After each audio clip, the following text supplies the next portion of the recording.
Hello दोस्तों, हम रीता आप सबके नमस्ते प्रणाम करते हैं। आप सबके सामने एक बहुत प्यारा नटका गीत लेकर आए ही। आप लोग नटका गीत के सुनिए और कमेंट कर बताइए कि आप सबके हमारा नटका गीत कैसन लाग। धन्यवाद।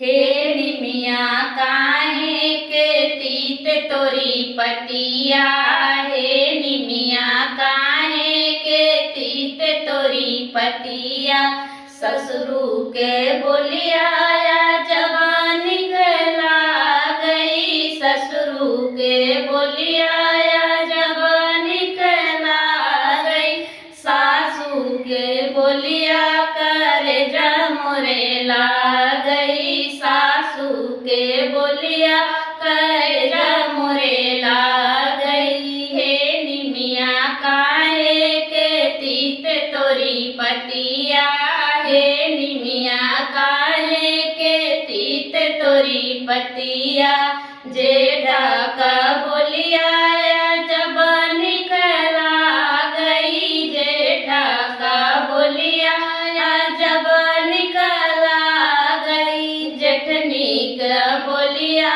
करे जा मोरे ला गई, जेठनी का बोलिया करे जा मोरे ला गई। हे निमिया काहे के तीत तोरी पटिया, हे निमिया काहे के तीत तोरी पटिया, देवरा का बोलिया जब निकला गई, देवरा का बोलिया जब निकला गई, देवरी के बोलिया करे जा मोरे ला गई, देवरानी के बोलिया करे जा मोरे ला गई। हे निमिया काहे के तीत तोरी पटिया, हे निमिया काहे के तीत तोरी पटिया, ननदोई के बोलिया जब